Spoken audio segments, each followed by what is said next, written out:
Tuesday marks exactly 4 years since Russia launched its full-scale invasion of Ukraine.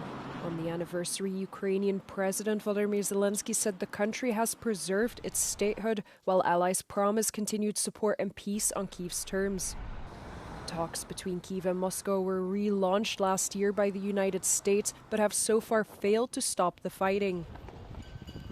1462 дні повномасштабної війни, 12 років від початку агресії Росії, для когось ціле життя. Безумовно, ми всі хочемо, щоб війна закінчилась, але ніхто не дозволить, аби закінчилась Україна. Ми хочемо миру, сильного, гідного, довгого. Путін не досягнув своїх цілей, не зламав українців, не переміг в цій війні. Ми зберегли Україну, і ми зробимо все, щоб здобути мир і щоб була справедливість. Leaders of Ukraine's allies, including European Commission Chief Ursula von der Leyen, Finnish President Alexander Stubb, and Swedish Prime Minister Ulf Kristersson traveled to Ukraine to mark the anniversary. Many European countries are increasing their defense spending in anticipation of a possible confrontation with Russia. Over the past years, Moscow often threatened Europe while refusing to come to an agreement over its invasion of Ukraine. The fallout from the war has been immense. The higher end of the estimated number of soldiers killed, wounded, or missing on both sides is 1.8 million, of which Russia suffered around 1.2 million casualties. Meanwhile, 2025 marked the deadliest year for civilians in Ukraine, and this winter the country suffered the worst energy crisis since the start of the invasion. Volodymyr Zelensky called on the EU to unblock the 90 billion euros loan to Ukraine and to speed up his country's accession to the EU. Ukraine president addressed MEPs on video during an extraordinary session of the European Parliament commemorating 4 years of Russia's large-scale invasion of Ukraine. Protect ourselves. There is an important decision on the table, 90 billion euros in support for Ukraine over 2 years. This is a real financial guarantee of our security and our resilience, and it must be implemented. And it is important for us to receive a clear date for joining the EU. Hungary blocked the loan to Ukraine and new sanctions against Moscow over an unrelated energy dispute. As a result, MEPs slammed Hungarian Prime Minister Viktor Orbán. El 20º paquete de sanciones es imprescindible y quien hoy bloquea las sanciones y la ayuda de Ucrania está debilitando Europa y fortaleciendo al agresor. Viktor Orbán no encarna la paz, encarna la impunidad. In the meantime, EU and European leaders joined Ukrainian President Volodymyr Zelensky in Kyiv to attend a ceremony honoring fallen Ukrainian soldiers during the war.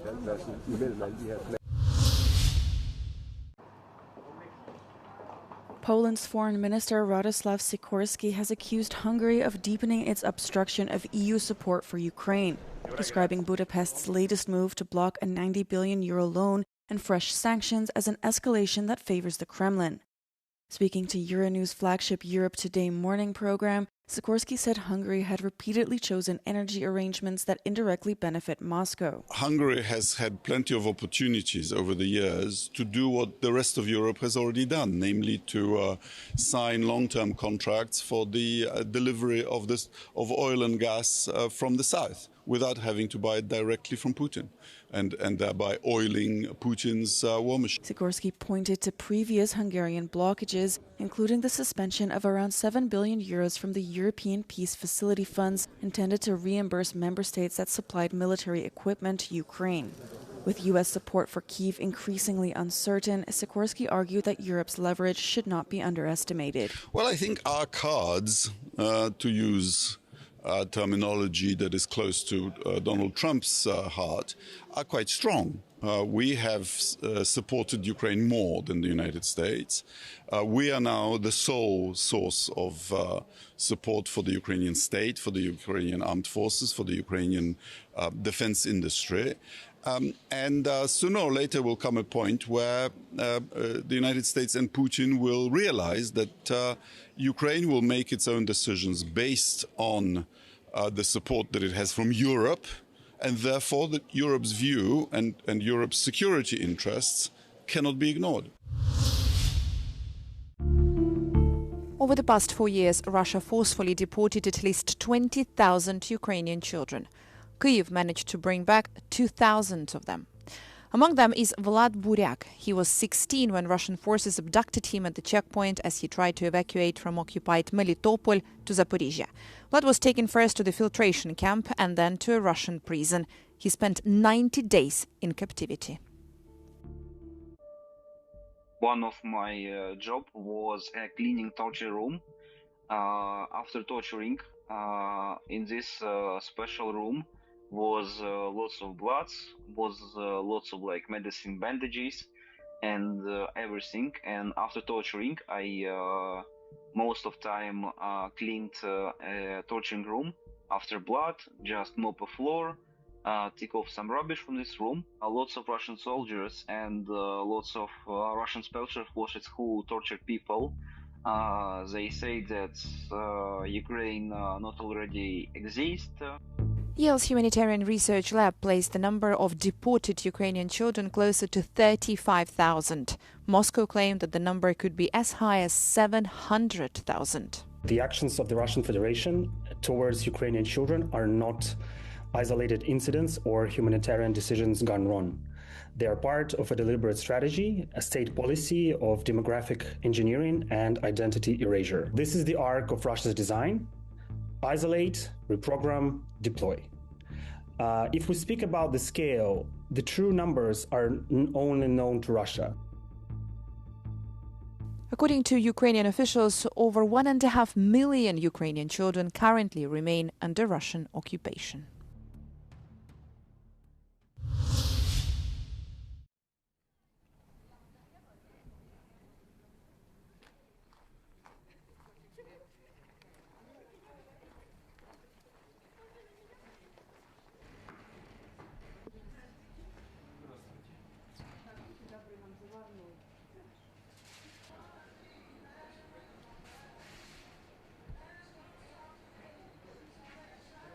Увеличение кратное, это ни для кого не секрет.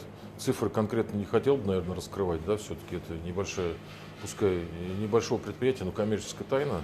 Ну, было непросто, но тем не менее мы саккумулировали нужную сумму, перечислили ее.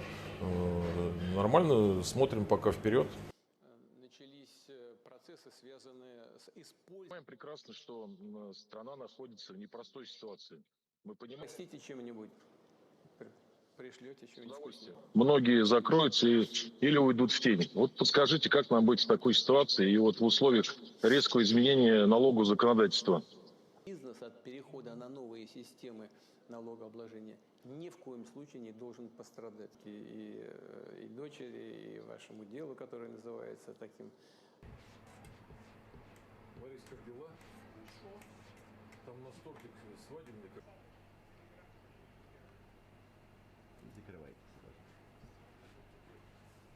There appears to be no discussion about returning to the situation where small businesses did not have to deal with VAT. I think that's now a permanent change, whatever the rate.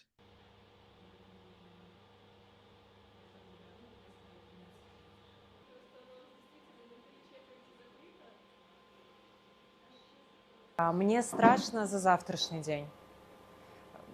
Таких эмоций, честно говоря, мы никогда не испытывали.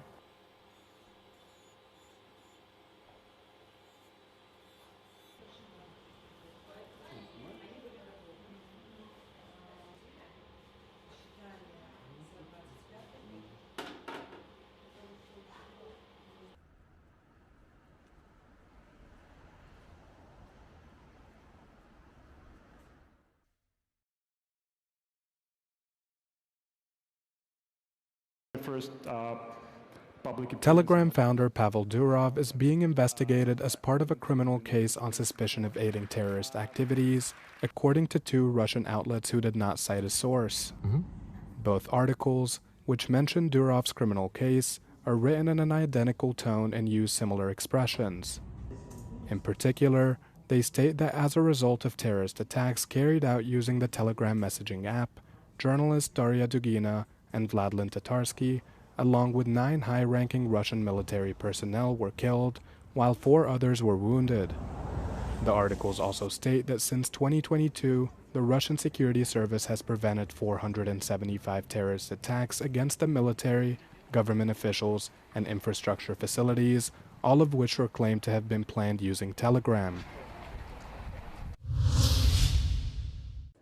France has banned access to government ministers for U.S. Ambassador Charles Kushner after he failed to show up for a meeting to discuss comments made by the Trump administration about the killing of a far-right activist in Lyon.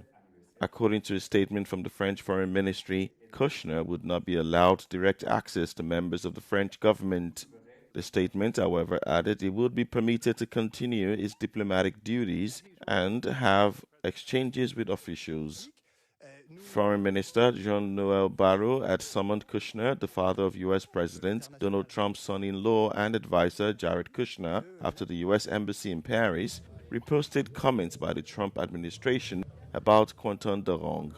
Durong died from head injuries following clashes between leftist and far-right supporters on the sidelines of a 12 February protest against a politician from the left-wing France En Bout LFI party in Lyon.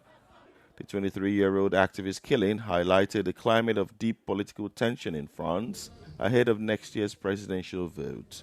Kushner had already failed to show up for a meeting he was summoned for in August over his letter to French President Emmanuel Macron, alleging the country did not do enough to combat anti-Semitism.